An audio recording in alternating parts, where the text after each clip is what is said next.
주님 이 자리에 오셔서 저희가 드리는 찬양과 영광의 시간을 받아 주옵소서. 아멘. 일어나시고 2장 부르겠습니다.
교동문 1번입니다.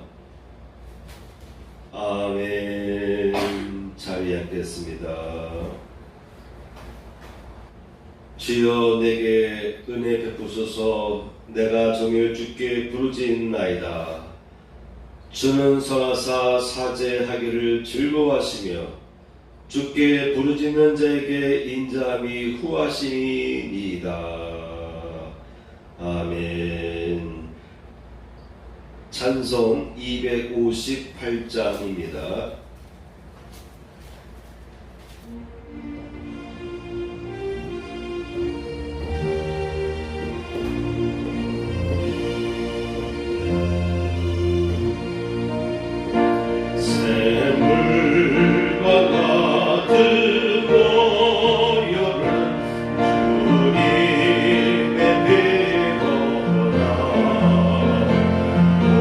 오염의 죄를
59장입니다.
말씀을 보겠습니다.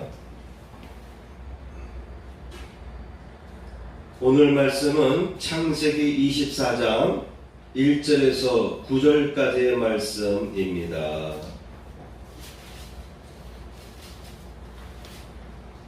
아멘.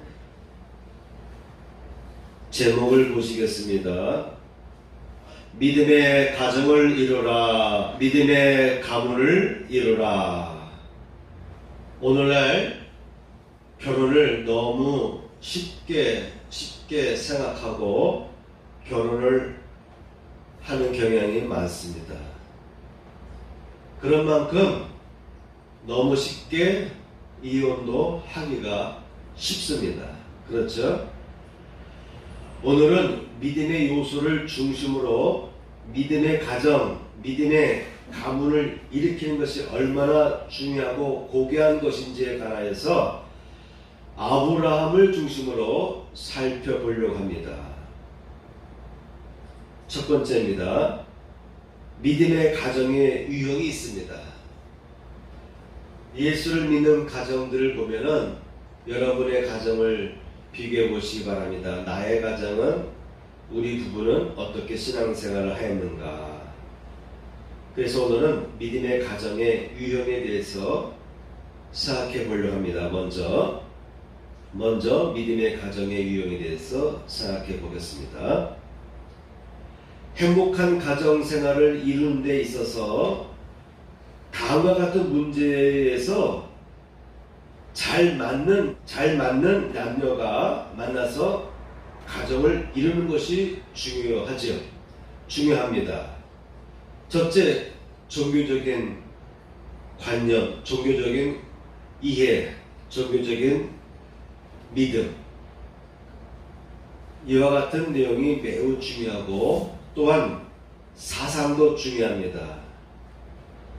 어떤 사람은 미지주의 의식이 투철하신 분이 있고 어떤 분은 공산주의에 빠져있다 생각해 보세요. 그런 남녀가 만나서 온전한 가정을 이룰 수가 있겠습니까? 배우자 중에 한 사람은 개인주의가 너무 심해요. 근데 그의 배우자는 반대로 공동적인 사회를 꿈꾼다고 한번 생각해 보세요. 요새 좀 안 좋은 일이지만은 이단자들의 모습을 보게 되면은 이단자들이 이단 단체에서는 믿는 사람들을 부속시키기 위해서 단결시키기 위해서 집단 생활을 유도합니다. 그래서 어떠한 지역에 땅을 확보해 놓고 거기 가서 같이 삽시다. 믿음 있는 우리들끼리 온전한 믿음을 지키기 위해서는 어떠한 지역을 선택해 놓고 거기 가서 공동생활을 하는 거예요. 같이 일하고 같이 먹거리를 나누고. 뜻은 좋잖아요. 뜻은 좋습니다. 초대교회 때에도 어려움이 임하니까, 예수 믿느라고 어려움이 임하다 보니까, 또 믿는 공동체 속에도 보면 어떤 사람은 먹을 것이 없어가지고 힘드니까 어떻게 했습니까? 베드로가 사도들과 함께 예루살렘에 있을 때에 여러 사람들이 자기의 먹을 것, 자기의 재산을 기부해서 헌납해서 같이 어려운 사람들에게 나눠주고 같이 먹을 것을 공유하고 그랬거든요. 그러니까 뜻은 좋은 거예요. 그런데 오늘날 이단자들이 그러한 방식을 이용해서 그래서 재산을 팔고 그 공동체에 다 기부하게 해요. 그래서 이단자들이 돈이 많은 거예요. 여러분, 이단자들이 교인들을 향해서 접근해 올 때는 교회에서 헌금 강조한다, 뭐 교회에서 왜 헌금을 내야 되느냐, 이런 식으로 부정적인 이야기를 가지고 접근해 와요. 그러니까 믿음이 부족한 사람들은 그 얘기 들어보니까 솔깃하거든요. 그래서 자꾸 이제 마음이 병들기 시작해요. 그러고 나서 그 단체에 들어가고 나보면은 헌금이 문제가 아니에요. 전 재산을 다 기부해서 우리 낙원을 만들자. 그렇게 해가지고 거기에 빠져들어간 사람들이 한두 명이 아니에요. 우리나라에서는 그런 일들을 행하다가 자꾸 고발당하고 누이수가 되다 보니까 동남아 또는 남미, 북미 이런 먼 지역으로 이주해 가서 거기 가서 공동체 생활을 하면서 사람들의 인권이나 여러 가지 위험한 요소들을 가지고 사람들을 억압하는 그런 일들이 발생하지 않습니까? 그래서 제 이야기는 좀 곁나갔는데 그래도 요즘에 이런 이단자들에 대한 뉴스가 나오니까 제가 이렇게 터치한 겁니다. 그래서 가치관, 사상 이런 차이도 대단히 중요합니다. 어느 정도 차이는 있어도 괜찮아요. 그런데 이게 너무 심하면 극과 극이면은 아주 결혼 생활을 온전히 이룰 수가 없습니다. 어떤 사람은 난 평생 집을 장만하지 않겠다. 그래서 그와 같은 계획을 끝까지 이어가는 사람이 있어요. 집 안 사고 계속 임대나 전세를 살아가면서 살아가는 사람이 있습니다. 또 어떤 사람은 틈만 나면 집을 사가지고 또 그 집을 또 팔고 또 집을 장만하고 이렇게 해서 부를 늘려가는 사람들도 있습니다. 어떤 사람은 쌓이는 돈을 자꾸 사회에 활용하고 어려운 곳에 기부해서 부를 쌓지 않고 평생 살아가는 그런 사람들도 있어요. 그 뜻이 맞으면 그런 부분은 아름다운 삶을 살아갈 수 있는 거예요. 그런데 서로 성격이 틀리고 서로 생각하는 바가 틀리면 마찰이 올 수밖에 없지 않습니까? 그죠? 가끔 보면은 부부가 아이도 이렇게 2명 또는 3명도 낳고 그렇게 아름다운 가정생활을 하다가 직장생활을 나름대로 공무원이거나 뭐 대기업이거나 이런 데 다니다가 어느 날 갑자기 부부가 합의해가지고 퇴직금을 받고 또 아파트를 팔아서 대형 버스를 사가지고 그 캠핑카를 만들어서 전 세계로 1년 또는 2년씩 여행하는 그런 가족들도 있잖아요. 그래 그것도 그들의 인생관, 가치관들이 맞을 때 그게 가능하죠. 그렇죠? 또한 성품도 서로 맞아야 결혼 생활을 행복하게 할 수가 있습니다. 성격도 마찬가지고. 물론 성격이 다를 수밖에 없어요. 그런데 좀 다른 성격도 포용할 수 있으면 되는 거예요. 한쪽이 포용해 줄 수가 있으면은 또 그런 가정도 좋은 가정을 이룰 수가 있습니다. 그런데 한쪽이 그러한 상대방의 성격을 포용할 수가 없게 되면 자꾸 다툼이 생기는 거예요.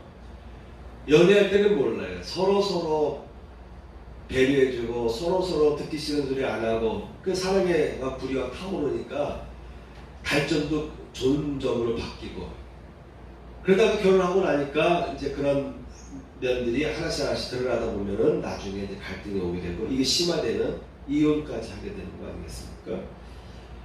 취미도 서로 보완하고 또 공통적인 취미가 있으면 좋죠. 그죠? 서로 취미가 맞아가지고 집도 있고 아파트도 있지만 날씨가 선선할 때는 캠핑카를 이용해서 뭐 차박을 한다든지 그런 취미들 또 등산을 또 같이 한다든지 한 사람은 등산하기가 절대 너무너무 싫은 거예요. 등산하는 것이 너무너무 힘들어요. 또 게을러서 움직이기 싫어서 그냥 등산 안 하고 그냥 이렇게 맛집만 가고 편한 곳을 가고 싶은데 배우자 한 사람은 또 등산을 가고 싶고 그럼 서로 행복한 가정을 이루기가 좀 힘들지 않겠습니까? 그죠? 당신만 갔다 와 나는 집에 있을게 그렇게 서로 또 이해하면 모르겠지만 또 가족들의 배경도 또 중요한 요소로 작용하고 또 가족들의 인품도 중요합니다. 그죠? TV 방송에서 보면은 대부분의 드라마 보면은 배우자의 이 가족들이 자극을 줘서 그래서 또 아름다운 가정이 깨지기도 하는 일들이 많이 있어요. 자, 그래서 행복한 가정 생활을 이룸에 있어서 헤쳐나가야 될 문제들, 결혼하고 나서 헤쳐나가야 될 문제들이 많이 있어요. 자, 지금까지 살펴봤습니다. 이러한 여러 가지 요소들이 문제가 되기도 하는데 이 문제 중에서 제일 중요한 문제가 어떤 것이라고 여러분 생각합니까? 어떤 분은 성품이라 생각할 수도 있고 어떤 분은 취미라고 할 수도 있고 어떤 분은 가족들의 배경, 성품, 인품들이 중요하다. 또 어떤 분은 종교적인 문제가 중요하다라고 생각하기도 할 거예요. 여러분 어떤 문제가 내 자녀들 또는 내가 앞으로 미래를 꿈꿀 때 어떠한 요소가 제일 중요하다고 생각하십니까? 그리스도인의 관점에서 보면은 복 중의 복, 복된 가정의 시발점은 믿음의 가정이다. 믿음의 가문을 이루는 것이 기본 바탕이 되는 것이 좋다라고 저는 목사로서 그리스도인의 관점에서 성경적인 관점에서 제시합니다.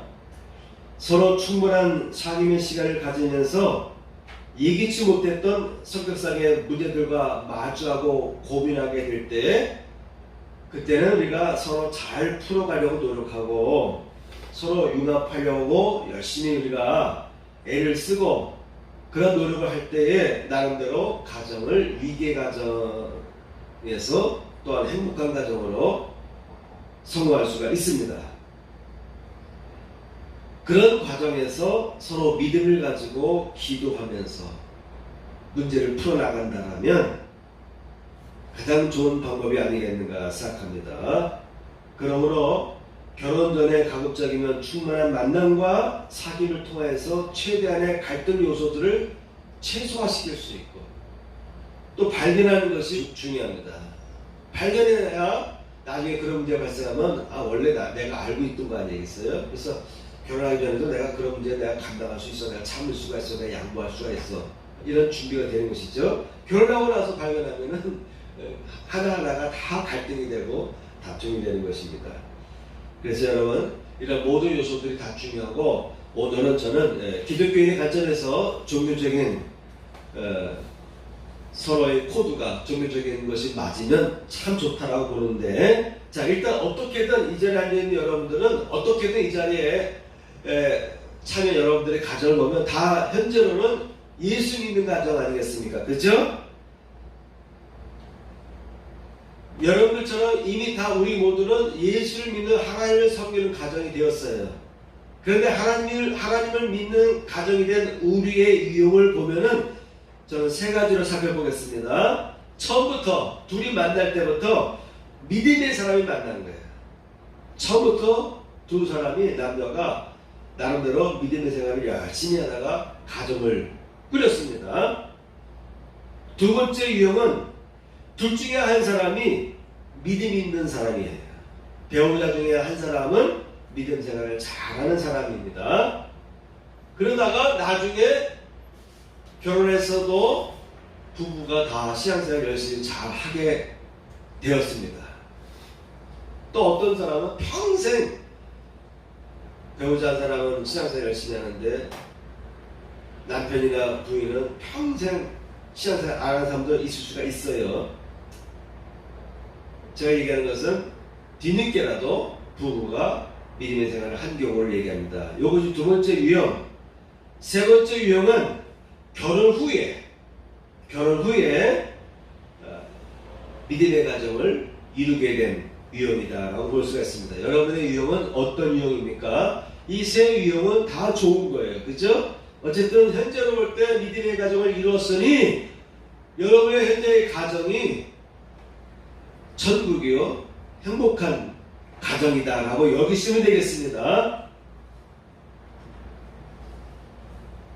이렇게 세 가지의 유형이 있다고 할 때 그래도 오늘 성경적인 말씀의 관점에서 보면은 첫 번째 유형, 처음부터 믿음을 갖고 믿음 생활을 잘하는 두 남녀가 만나서 가정을 이루는 것이 가장 모범적인 모델의 유형이다라고 저는 얘기하려고 합니다.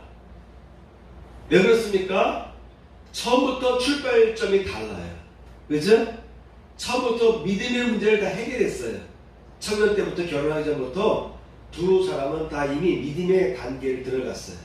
그래서 내가 믿음 생활을 해야 되나 말아야 되나, 믿음 생활을 내가 어떻게 해야 되는가, 이런 문제로 인해서 고민할 이유가 없죠. 그런 모든 문제를 다 뛰어넘었어요. 그런 믿음의 사람이 만났으니까 일단 출발점은 앞서가는 거예요. 그죠? 둘 중에 한 사람만 믿음의 생활을 한다 할 때는 시간이 오랜 세월이 지나면서 나중에 안 믿던 남편이나 부인도 같이 예수를 믿게 되었어요. 그런 과정이 필요하잖아요. 시간적으로. 그런데 처음부터 믿음의 배우자가 만나면 출발점 자체가 앞서가게 되는 것이죠. 출발부터 믿음을 공유하고 믿음의 비전을 향해서 출발하는 가정일수록 믿음의 길을 걸어감에 있어서 발생하는 여러 가지 갈등 요소들을 쉽게 넘어갈 수가 있습니다. 그렇죠? 빠르게 믿음의 길을 서로 밀어줘 가면서 두 배우자가 다 믿음이 다 똑같을 수는 없잖아요. 그죠? 부인이 더 믿음이 좀 앞서갈 수가 있고 남편이 믿음이 더 충만할 수가 있어요. 그래서 서로 밀어주고 서로 격려해주고, 그래서 믿음의 문제에 한해서는 전진함에 있어서 쉽게 나아갈 수가 있습니다. 두 번째 항목입니다. 믿음의 가정을 세워가는 아브라함에 관해서 살펴보겠습니다. 오늘은 제가 아브라함을 중심으로 전하려고 합니다. 원 모델은, 믿음의 가정의 원 모델은 누구예요? 아담과 하와잖아요. 그죠? 아담과 하와. 그런데 오늘 저는 아브라함을 중심으로 말씀을 나누려고 합니다. 이 고대에는 시족 내에서도, 가족 내에서도 결혼하고 그랬을 거예요. 그죠? 아브라함도 그런 유형에 속할 것입니다. 어쨌든 아브라함은 그의 부인 사라와의 관계 속에서 같이 믿음의 생활을 꾸려나갔습니다. 계시는 아브라함에게 임했지만 계시를 받았을 때 아브라함이 부인에게 이야기합니다. 또 부모님에게 이야기합니다. 자기의 형제들에게 이야기합니다. 그럴 때 그의 믿음의 가문이 중요하다고 했죠. 아버지도 오케이, 동생들도 오케이, 그의 와이프 사라도 오케이 했어요. 하나님께서는 너의 고향을 떠나서, 너가 태어난 곳을 떠나서 가나안 땅으로 가라, 내가 너에게 복을 주겠다 라고 했을 때 이 계시받은 내용을 아내 사라에게도 얘기했고 아버님에게도 얘기했고 자기 동생들에게도 얘기했어요. 그럴 때 온 가족이, 아버지부터 동생들과 그리고 그의 부인이 다 동의해서 짐을 싸들고 고향 친척집을 떠나서 가나안 땅으로 이주하기 시작했습니다. 결론적으로 말하면 24장 1절에 보게 되면 범사에 복을 주셨다라고 성경에 기록되어 있습니다. 아브라함이 나이가 많아 늙었고 여호와께서 그에게 범사에 복을 주셨더라. 인생은 끝까지 가봐야 돼요. 지금 한참 모든 일이 잘 되고 바쁘게 살아간 날짜도 그의 중년 또는 노년의 어떤 모습일까를 봐야 됩니다. 아브라함의 경우를 보니까 마지막 때에 그가 노년에 그의 모습을 보니까 이미 그의 아내도 세상을 떠났어요. 127세에 세상을 떠났습니다. 또 홀로 됐어요. 홀로 아들 이삭과 함께 살아가는데 그 아브라함의 인생은 홀로 살아가는 과정에도 역시 범사에 하나님께서 복을 주셔서 모든 일에 하나님께서 넘치도록 축복해 주셨다고 하는 것입니다.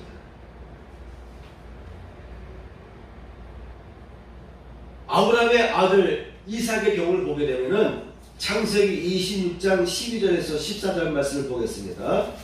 자, 창세기 26장 12절에서 14절 말씀을 찾아보세요. 제가 읽어드리겠습니다. 이삭이 그 땅에서 농사하여 그 해에 100배나 얻었고 여호와께서 복을 주심으로 사람이 창대하고 왕성하여 마침내 거부가 되어 양과 소가 떼를 일고 종이 심이 많음으로 블레셋 사람이 그를 시게 하였다라고 되어 있습니다. 아브라함의 아들 이삭이 믿음의 딸 리브가와 혼인을 하여서 살아갔는데 26장 12절 말씀 보니까 이삭이 그 땅에서 농사하여 그 해에 100배나 얻었다라고 되어 있습니다. 뿐만 아니라 사람이 창대하고 그와 함께하는 여러 종이랄까요? 또한 농사를 짓고 또 목축을 이뤄갈 때에 목축업할 때 필요한 사람들이 있잖아요. 일손들이 많잖아요. 고용한 사람들이 있을 것이고 아예 종이 된 사람들이 있을 것이고 그런 사람들이 많이 늘어났다. 그러니까 잘 되는 집안에 복받은 집안에 있다 보면은 그 사람으로 인하여 그의 친자식뿐만 아니라 그와 함께 하고 있는 여러 사람들도 같이 복을 받는다 이 말입니다. 아멘. 여러분 훌륭한 대통령, 훌륭한 왕이 통치하면 더불어서 나라가 번성하는 것처럼 한 사람이 복을 받으면 그의 집안 식구뿐만 아니라 그의 집안과 관계된 많은 사람들까지도 복을 받아요. 사람들도 늘어나고 사람들도 모이게 되는 거예요. 그래서 사람이 창대하고 왕성하여 마침내 거부가 되었다라고 되어 있습니다. 양과 소 떼가 심이 많아서 남들이 시기할 정도로 되었다고 되어 있습니다. 자, 이 아브라함의 경우를 보겠습니다. 아브라함은 다 좋은데 자녀를 낳지를 못했어요. 이것이 문제였습니다. 저는 아브람도 유전적인 뭔가 신체적인 좀 이렇게 결함은 조금 있었을 것이다라고 저는 추측합니다. 그런데 특히 누가 문제였냐면은 사라가 결정적으로 유전적으로 신체적으로 문제가 있었던 것 같습니다. 결혼하고 나니까 아이를 가질 수가 없어요. 어떤 가정은 남편 때문에 아이를 갖지 못하는 경우가 많습니다.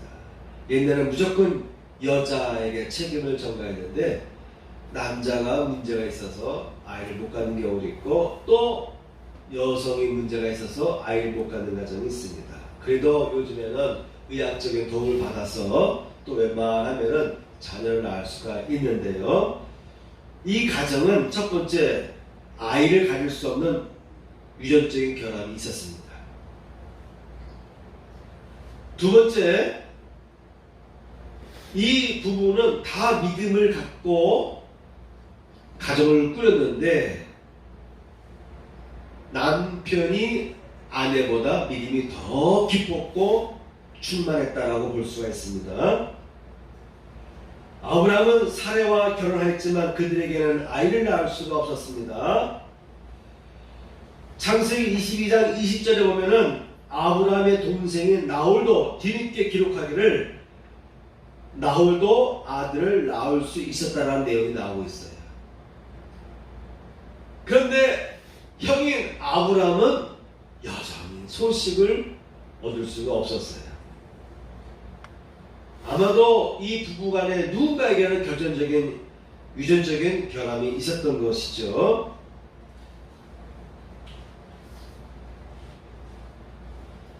가나안에 거주한 지 10년 후에 75세에 떠나서 85세에 사레가 미안하니까 자기의 여종 하갈을 남편에게 관계를 맺게 합니다. 처음으로 줍니다. 아무래도 안 되겠어요. 나도 이미 나이 들었고 나 때문에 아이를 못 갖는 것 같기도 하니 혹시 모르니 내 여종과 관계를 맺어보세요 라고 하면서 자기 남편에게 자기 여종을 처음으로 드렸습니다. 그런데 금방 1년 만에 아이를 얻었어요. 자, 그래서 원인은 누구에게 있었습니까? 사라에게 결정적인 원인이 있었던 거라고 볼 수가 있죠. 창세기 17장에 보게 되면은 아브라함이 엎드려 웃으며 마음속으로 이르되 100세 된 사람이 어찌 자식을 낳을까? 사라는 90세니 어찌 출산하리요 하고 아브라함이 이에 여호와께 아뢰되 이스마엘이나 하나님 앞에 살기를 원하나이다.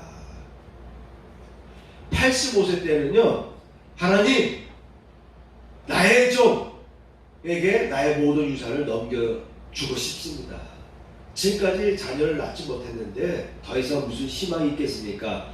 내 하인을 보니까 참 충직한 사람이네요. 지금까지 내가 하나님께 받은 모든 복을 이 하인에게 물려주고 싶습니다. 그때마다 하나님은 아니다라는 거예요. 기다려라. 너에게서 믿음의 자녀가 나올 것이다. 그리고 아브라함이 지금 99세가 되었어요. 그래서 내가 거의 100세가 되었다라고 말하는 겁니다. 그런데 하나님께서 너에게 자녀를 주겠다, 아이를 주겠다라고 또 하나님이 나타나서 말씀하시는 거예요. 그래서 아브라함이 하나님 이미 제가 86세 때 얻은 이스마엘이 있습니다. 이스마엘이나 하나님 앞에 살기를 원합니다. 라고 또 이렇게 얘기합니다. 그때 하나님께서는 아니다. 내년에 이맘때 내가 다시 오리니 너에게 아이가 생기리라. 너는 아들을 얻을 것이다. 라고 예언해 주셨습니다. 아브라함도 하나님의 계시를 들을 때에 웃었습니다. 아브라함이 엎드려 웃으며 그리고 그의 사례도 장막 곁에서 이렇게 들었어요. 그 이야기를. 그때 그 여인도 속으로 웃었습니다. 사내가 속으로 웃고 이르되 내가 쇠하였고 내 주인도 늙었으니 내게 무슨 즐거움이 있으리요. 장막뒤에서 궁금하니까 귀담아 들으려고 했는데 그런 내용을 들은 거예요. 듣자마자 사라도 웃었어요. 그러니까 이 두 부부는 다 웃은 거예요. 그렇죠? 사라의 나이는 90세, 아브라함의 나이는 9살 차이인 것 같아요. 그래서 99세 때 그 얘기를 들을 때 이 두 부부는 다 웃을 수밖에 없었어요. 그런데 이 두 부부는 이 계시에 대해서 듣자마자 웃었지만 결국은 이 두 노부부는 화창하게 웃는 날이 다가왔습니다. 1년 후에 그런 일이 이루어졌습니다. 창세기 21장 6절 말씀에 보게 되면은 하나님이 나를 웃게 하시니 듣는 자가 다 나와 함께 웃으리로다. 사라가 아이를 낳고 나보니까 진짜 그렇게 된 거예요. 하나님의 말씀대로 내가 진짜 아이를 낳았어요. 그래서 이렇게 고백하는 것입니다. 하나님이 나를 웃게 하시니 듣는 자가 다 나와 함께 웃으리로다. 나뿐만 아니라 이 소식을 듣는 모든 사람들이 다 웃으리로다 라고 선포했던 것입니다. 여러분, 하나님께서 약속하신 것은 반드시 성취됩니다. 아멘. 지금은 마지못해서 그냥 헛웃음이 나왔지만은 그렇지만 하나님은 웃을 날을 주신다. 웃고 춤출 날을 주신다고 하는 것입니다. 이렇게 하나의 믿음의 결실을 얻는 과정에서 아브라함의 가정은 25년을 기다려서 열매를 얻게 되었습니다. 그러니 두 부부가 믿음을 갖고 있었기 때문에 25년을 버틸 수가 있었던 것입니다. 세 번째 생각해 볼 것은요, 세 번째 항목, 아들의 아내를 선택하는 것에 대한 아브라함의 고민과 결기입니다. 오늘의 핵심은 여기에 있습니다. 자, 보시기 바랍니다. 오늘 본문 말씀을 보시기 바랍니다. 아브라함은 노년에 또 하나의 고민에 젖었습니다. 이미 그의 사랑하는 평생의 동반자, 아내, 사랑스러웠던 아내, 사랑은 좀 이렇게 미인이었던 것 같아요. 그래서 흉년 때 이민족의 땅으로 갔다가 그 지역에서 자기 아내를 빼앗기는 일들이 생기잖아요. 그의 아들 이삭도 마찬가지로 그런 위험을 겪게 되는데, 그런 아브라함이 아무리 그의 부인이 첩을 줘도 첩에게는 관심이 없어요. 오직 자기의 어린이날 부인만을 늘 사랑하며 살아갔던 사람이 아브라함이었던 것 같습니다. 그런데 그렇게 의지했던 아브라함의 부인 사라가 죽었어요. 127세. 그 이후로 홀로 살아갑니다. 이삭을 키워가면서. 근데 이제 이삭의 나이가 찼어요. 이삭도 이제 새로운 인생을 출발해야 될 나이가 되었습니다. 그때 아브라함이 고민하기 시작합니다. 예전에는 아들이 없어서 고민이었어요. 이 많은 재산을 누구에게 물려줄까? 그것 때문에 자기 하인에게 물려줄까? 뒤늦게 얻은 이스마엘에게 줄까? 막 고민했는데, 이제는 100세 되어 낳은 아들의 배우자가 누가 되어야 될까? 내 아들 이삭의 배우자가 누가 되어야 될까라는 이것이 아브라함의 마음을 괴롭혔어요. 그래서 고민했어요. 그래서 아브라함도 나름대로 그 가나안 땅에서 정착할 살면서도 많은 여인들을 바라봤을 거예요. 주변에 있는 왕들의 딸들, 주변에 있는 도시국가의 부유한 사람의 자녀들도 봤을 거 아니겠습니까? 그죠? 살아가면서 자매들 볼 때마다 저 자매를 내 아들 이삭과 관계를 맺어서 가정을 이루면 좋겠다 라고 생각하면서 여인들을 하나하나 다 지켜봤을 거예요. 그런데 아브라함의 마음속에는 평안을 얻을 수가 없었어요. 아브라함처럼 어떤 믿음의 가정을 꾸려가는 것이 얼마나 귀한 것인지를 아브라함은 깨달았기 때문에 그의 아들 이삭에게도 그런 가정을 이루길 바랬어요. 그래서 처음에는 가나안 땅에서 어떻게든지 간에 믿음 좋은 딸이 있으면 먹여주려 노력했는데 결국은 실패했습니다. 아무리 봐도 이리 봐도 저리 봐도 사례와 같은 믿음의 딸을 발견할 수는 없었습니다. 그래서 고민 끝에 그의 신뢰할 만한 하이, 오늘 보는 말씀 보겠습니다. 24장. 그의 소유를 맡고 있던 종이죠. 늙은 종에게 부탁을 합니다. 서로 맹약을 했어요. 맹약. 허벅지에 손을 대고, 그 당시에는 허벅지에 손을 대고 서로 맹약을 하는 그런 관습이 있었던 것 같아요. 그래서 아브라함이 내 허벅지 밑에 손을 넣고 너는 나와 약속하라. 그런 약속을 했어요. 무슨 약속이냐? 너는 내가 전에 살던 하란이라는 땅이 있다. 내가 갈대 우르에서 떠나서 하나님의 계시를 받고 떠나서 가나안 땅으로 가다가 중간에 머문 곳이 있는데 거기가 하란이다. 원래 아브라함의 동생 이름이 하란이에요. 근데 하란이 거기서 죽었습니다. 죽은 이후에 아브라함이 다시 하나님께서 약속하신 땅 가나안 땅으로 이주해 간 거예요. 거기서 그의 동생도 죽었고 아버지도 세상을 떠났습니다. 그래서 그의 아버님과 그의 동생이 세상을 떠난 후에서야 그는 가나안 땅으로 갔고 나홀이라는 동생은 그곳에 계속 머물러 있었어요. 그러니까는 그의 아버지와 그의 동생들과 함께 하란이라는 곳에서 정착해서 머물러 살았기 때문에 그 공동체는 어떤 공동체입니까? 믿음의 공동체죠. 믿음의 공동체인데 그곳에 그의 동생이 남고 아브라함은 하나님의 약속대로 가나안 땅으로 이주해 온 것입니다. 그러니까는 아브라함 입장에서 볼 때는 그래도 나와 함께 믿음을 공유하고 하나님의 믿음의 약속을 공유하고 고향 땅에서 떠나는데 동의하고 같이 이주했던 그나마 나와 함께 믿음 생활하고 하나님을 경배하던 나의 동생들이 있는 곳으로 가면 그래도 이 가나안 땅에 있는 사람들보다 낫지 않을까.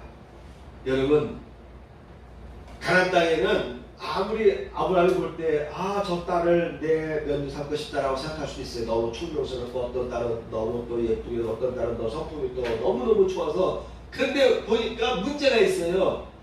심령의 기반에 믿음이 부족한 거예요. 그들의 아버지들, 그들의 어머니들이 믿던 우상 종교가 있잖아요. 그 가나안 지역에 있던 그 우상 숭배의 그 문화가 있잖아요. 종교적인 종교와 문화가 융합된 그런 뿌리가 있지 않습니까? 영향이 있지 않습니까? 그래서 겉으로 봐서는 이 딸도 내 아들 이삭에게 배우자 되면 좋겠다라고 생각하는데 아브라함의 영혼에는, 아브라함의 생각에는 영적인 문제가 보이는 거예요. 도저히 안 되겠다. 그래서 그나마 자기의 동생이 살고 있는 하란으로 가라. 거기 가면 나의 동생이 있을 거야. 거기 가면 그래도 믿음의 딸들이 있을지 모르겠다. 그래서 그곳으로 보냅니다. 꼭 그의 동생의 딸을 원한 건 아니에요. 거기에 남아있던 그의 혈족들도 믿음의 공동체였기에 나와 같이 믿음 생활하던 가족들이 남았었기 때문에 그 중에서 혹시라도 믿음의 딸이 있을까 해서 그의 아이를 보내는 것입니다. 그런데 조건이 있어요. 가서 너는 내 아들의 며느리 될 여인을 발견하면 데리고 오라. 그런데 정확한 어떤 구체적인 내용을 전달하지 않습니다. 그저 가라. 가면은 하나님의 사자가 너보다 앞서가서 이미 예비하고 네가 볼 때도 내 아들 이삭과 맞을 만한 여인이 있을 것이다. 그런 암시만 주고 보내는 거예요. 그냥 그곳에 가서 보면 하나님께서 너에게 내 아들과 맞을 딸을 만나게 할 것이다. 그러면 그 여인을 만나면 내가 살고 있는 이 가나안 땅으로 데리고 와라. 이렇게 말합니다. 자, 여러분, 어떤 여자가 그런 이야기를 듣고 따라오겠습니까? 그래서 하인이 묻습니다. 혹시 따라오지 않으려고 하면 어떡합니까? 그러면 잘생긴 아들, 당신의 아들을 데리고 가서 여인에게 보여줘가지고 좀 사귀게 하고 그래서 여인의 마음을 움직이게 해서 데려올까요? 라고 묻습니다. 그때 아브라함이 NO! 아니다! 따라오려고 하지 않으면 데리고 오지 말아라. 그리고 내 아들도 그곳으로 데려가지 말아라. 이미 하나님이 준비된 사람이면 따라올 것이고 하나님이 준비된 사람이 아니라면 믿음의 딸이 아니잖아요. 그러니까 데려와도 소용이 없고 내 아들을 그곳에 데려가도 소용이 없는 겁니다. 왜? 그 사이에 그 지역에 신앙생활하는 풍토가 다 사라지고 또 우상 숭배할 수도 있잖아요. 그곳에 내 아들을 데려가면 내 아들도 오염될 것 같으니까 아니야. 만일 네가 만난 딸, 네가 한번 거래했던 딸이 따라오길 원치 않으면 돌아와서 내 아들도 데려가지 말아라. 여러분 상식적으로 이해됩니까? 남자 여자 서로 얼굴을 마주하고 대화도 해야 정이 통하는 것이지. 물론 우리나라도 과거 고대에는 조선시대 때 보면 다 부모님들이 다 약혼을 해놓지 않습니까? 내 남편 얼굴도 보지도 못하고 결혼한 사람들이 많았잖아요. 그럼에도 불구하고 이 늙은 종의 지혜가 있잖아요. 처음 가가지고 말을 하는데 누가 여인이 따라오겠습니까? 안 따라오는 게 당연하니까 내가 당신의 아들을 데리고 가서 서로 만나게 해서 미팅도 하고 대화도 해보고 사귀도 보고 그러면서 여인이 마음이 움직이면 데려올 수 있지 않겠습니까? 이렇게 말하는데 아브라함은 처음부터 아니다! 따라오지 않으면 내 아들도 그곳에 데려가지 마라. 이렇게 결기 있게 얘기합니다. 이렇게 아브라함은 그의 아들 이삭의 배우자를 선택함에 있어서 역시 또 믿음을 가지고 도전하는 거예요. 하나님이 준비된 자가 있을 것이다. 하나님이 준비된 자가 있다면 따라올 것이고 그렇지 않다면 따라오지 않을 것이다. 또 한 번 믿음의 도전을 해보는 것입니다. 그렇게 해서 성사된 딸 이름이 리브가입니다. 리브가. 그 딸이 순수히 딸입니다. 그래서 아들 이삭과 관계를 맺어서 역시 이들 부부들도 믿음으로 시작하여 평생 이 이삭과 리브가는 척도 안 뒀어요. 이 부부들도 나이가 들도록 아이를 못 가졌어요.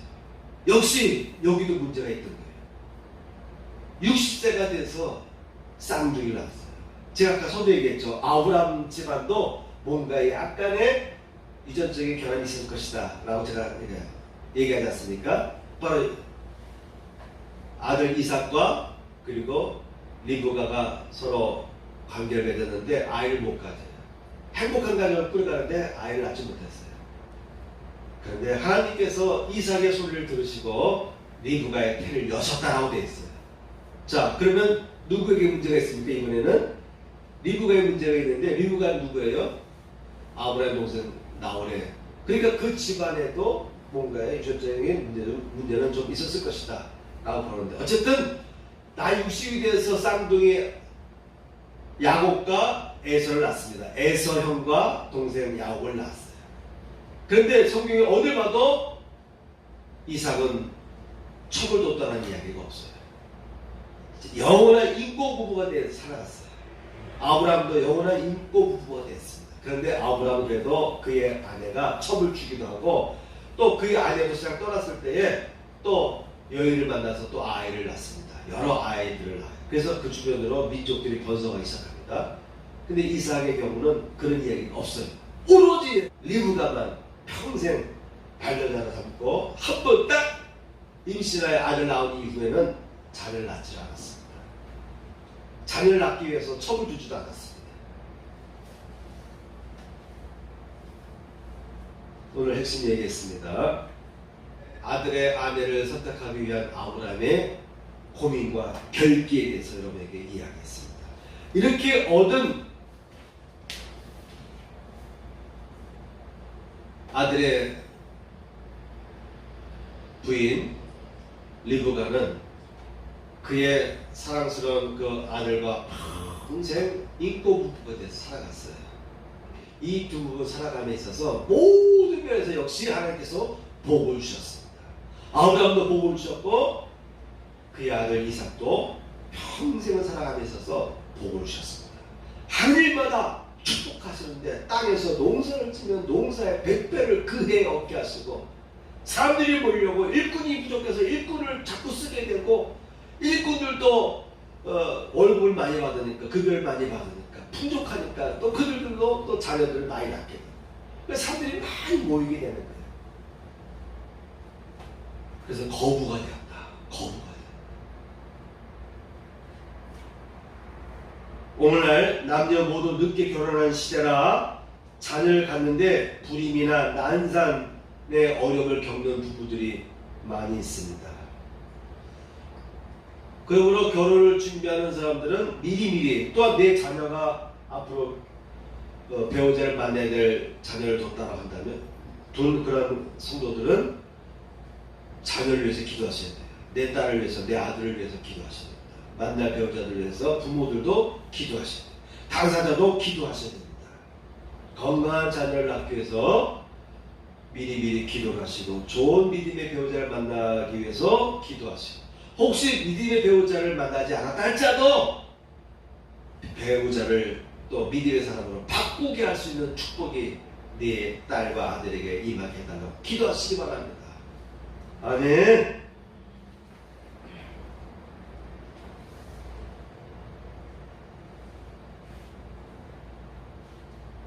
자, 결론입니다. 믿음의 가정을 이루자. 더 나아가서는 아브라함처럼 믿음의 가문을 이루자. 아브라함 한 사람으로 인해서 아버지와 그의 동생들이 다 하나님을 믿게 되고, 또 그의 자식, 그의 아들 이삭도 또한 믿음의 딸을 만나게 해서 복을 받게 해서 그들 부부를 통해서 야곱이 탄생하게 되지 않습니까? 야곱을 통해서 12아들을 얻지 않습니까? 그래서 오늘날의 이스라엘 민족이 형성된 거예요. 여러분, 믿음의 가문을 이루자. 아멘. 여러분, 가정마다 저주가 임하는 가정들도 있어요. 저주의 영향이 있는 그런 가정들도 있을 수가 있어요. 그런데 그것을 극복할 수 있는 길은 뭡니까? 나 때부터 믿음의 가정이 되고 믿음의 가문을 이루는 거예요. 지금까지 내려던 저주가 끊어지고, 나 때 끊어지고, 이 저주가 나와 내 자손에게 흘러가면 안 되잖아요. 나의 때, 나의 가정 때부터 이 저주가 끊어지게 돼요. 나의 가정부터는 하나님의 축복이 흐르는 가문이 돼요. 그런 가문을 이루기 위해서 기도하시고 노력하시길 축복합니다. 아멘. 찬양하겠습니다. 당신은 하나님의 언약 안에와 주의 이름 송축하리, 이 두 곡 부르고 마치겠습니다.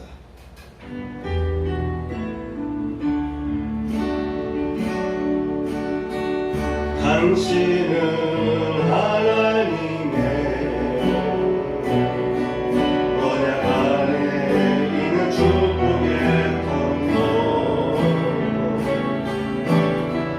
당신을 통하여서 열방에 주께 돌아오게 되니,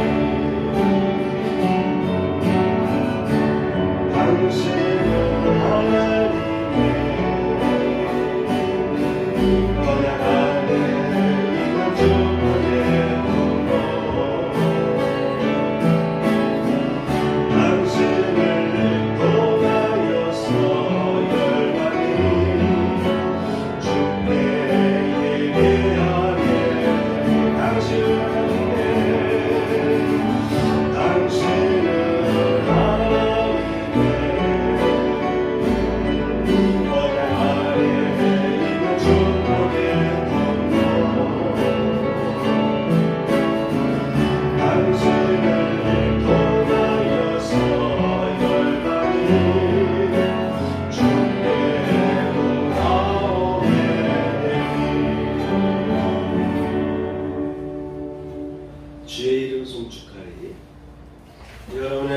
믿음의 가정, 하나님의 일을 성축할 수 있는 복된 소식들이 올해에도 이 가을철에도 계속 울려 퍼지는 사건들이 나타나기를 축복합니다.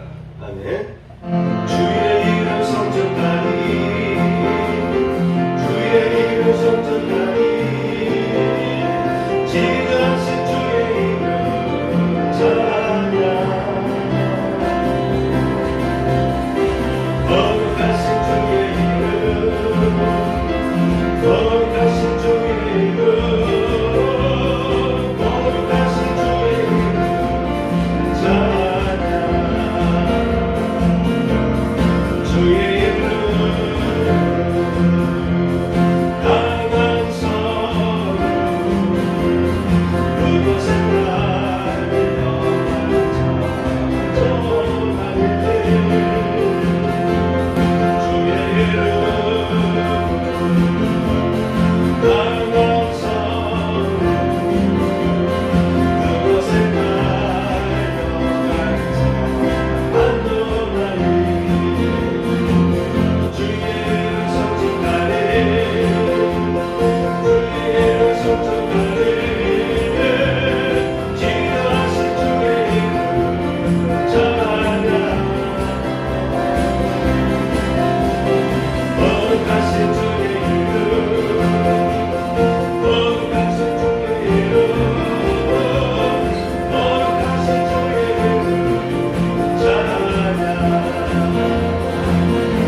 주님은 나의 죄를 속하기 위하여 십자가에서 대신 죽으셨습니다. 주여 내 죄가 사하여졌습니다. 주님은 채찍에 맞으셨습니다. 제가 치료를 받았습니다. 아멘. 다니엘서 208장입니다.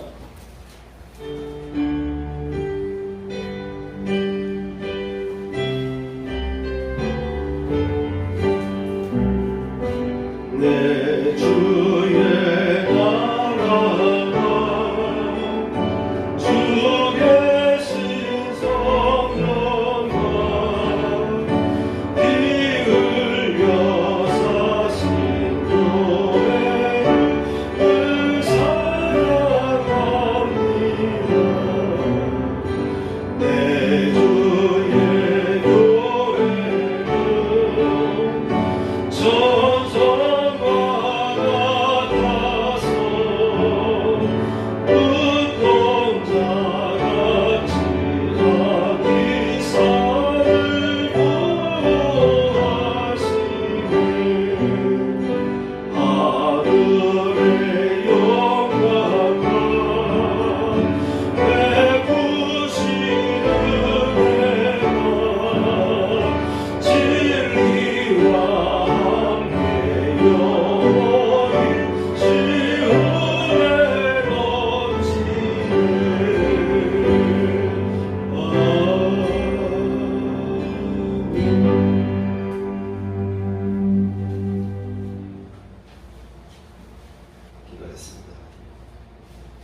하나님, 오늘도 저에게 복된 날 허락해 주시고 하나님의 자녀로서 복된 삶을 살도록 저희를 축복하시니 감사합니다.